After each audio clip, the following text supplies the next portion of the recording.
दोन भावांची युती व्हावी ही जनभावना बोलून दाखवणं गुन्हा आहे का, असा सवाल करत मनसेच्या प्रकाश महाजनांची नाराजी बाहेर पडली आहे।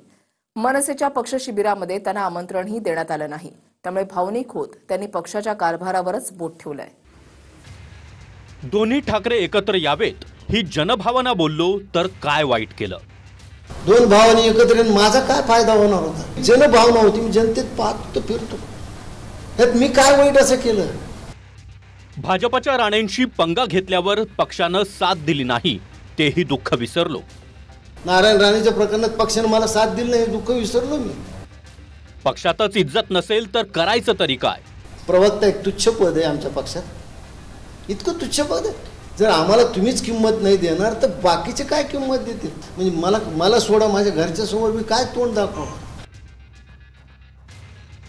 मनसेच्या प्रवक्तेपदाची धुरा नेटानं सांभाळणाऱ्या प्रकाश महाजनांच्या भावनांचा अखेर उद्रेक झालाय। राज ठाकरेंच्या नेतृत्वात नाशिकच्या इगतपुरीमध्ये मनसेचं राज्यस्तरीय शिबिर सुरू आहे। मात्र त्याचं निमंत्रणच न दिल्यानं भावनिक होत प्रकाश महाजनांच्या मनातील खंत बाहेर पडली आहे।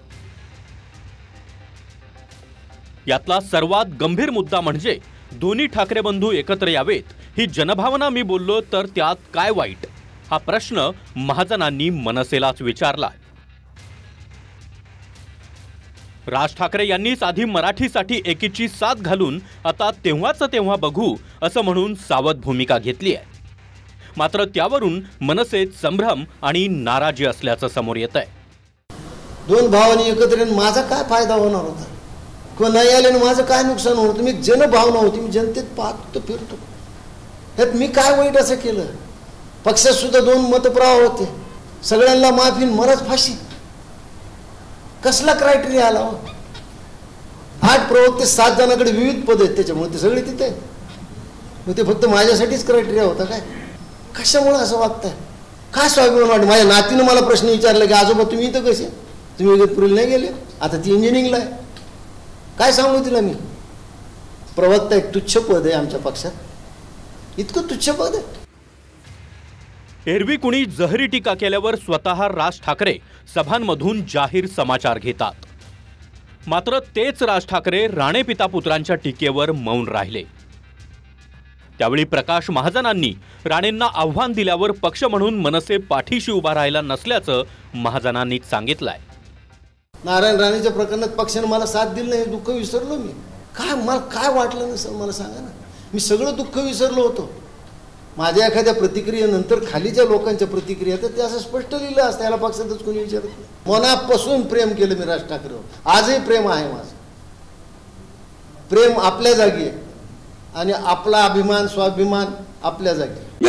एबीबा रिजनचं शिबिर होतं, त्या शिबिरात तेवढ्या पुरते लोक बोलवली होती आणि ती लोक आलेली होती, त्यामुळे काय तो विषय तसा नाही आहे। पण ते आमच्या त्यांचे डोळे पाणवलेले होते, ते अश्रू त्यांना अनावर झाले होते, सगळं म्हणून मला ते आता मी पाहिलेलं नाही ते अजून, पण आता मी त्यांच्याशी रात्री बोलते। आणि पहिली गोष्ट म्हणजे काय दोन भाऊ आहेत ते, मी काय त्याच्यात बोलू शकतो ना? मी नाही बोलू शकत त्याच्यात। इतर वेळी राज ठाकरे भाषणातून टीकेची व्याजासह परतफेड करतात, मात्र जेव्हा भाजपच्या बड्या नेत्यांकडून जहरी टीका होते तेव्हा राज ठाकरेंकडून समर्थकांना मौन राहण्याचे आदेश का दिले जातात, हा सुद्धा एक संभ्रम आहे।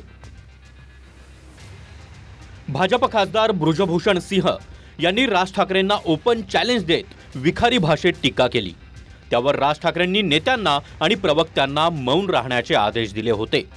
राणे पिता पुत्रांनी शून्य आमदार म्हणून राज ठाकरेंच्या मनसेची खिल्ली उडवली।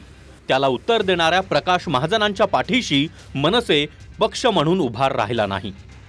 एरवी कोणत्याही क्षेत्रातले लोक समस्यांचं गाऱ्हाणं राज ठाकरेंकडे नेतात, मात्र आज त्यांच्याच पक्षातल्या एका ज्येष्ठ नेत्यानं आम्ही आमचं गाऱ्हाणं कुणाकडे मांडावं असा प्रश्न विचारलाय।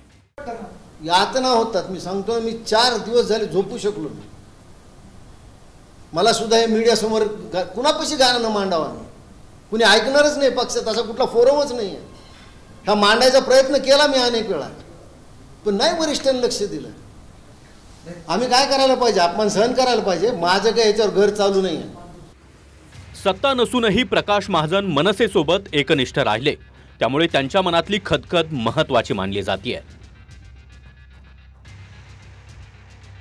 दुसरीकडे ज्या मराठी आंदोलनानं दोन्हीकडच्या कार्यकर्त्यांना अनेक वर्षांनी एकत्र आणलं, त्यांच्या उत्साहात राज ठाकरेंच्या भूमिकेमुळे संभ्रम आहे.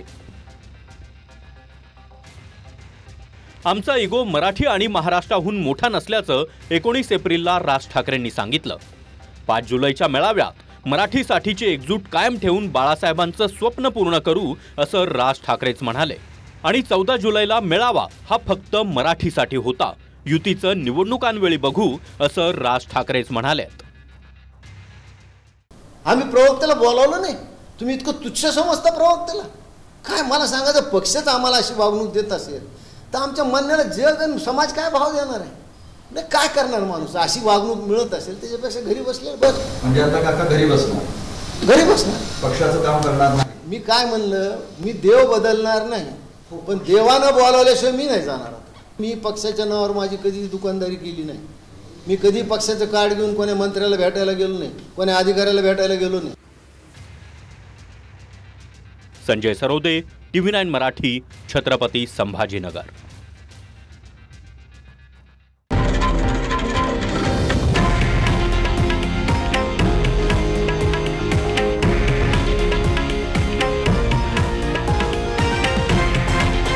हे आहे देशातील नंबर 1 न्यूज नेटवर्क आणि आपण पाहत आहात TV9 मराठी, एकमेव.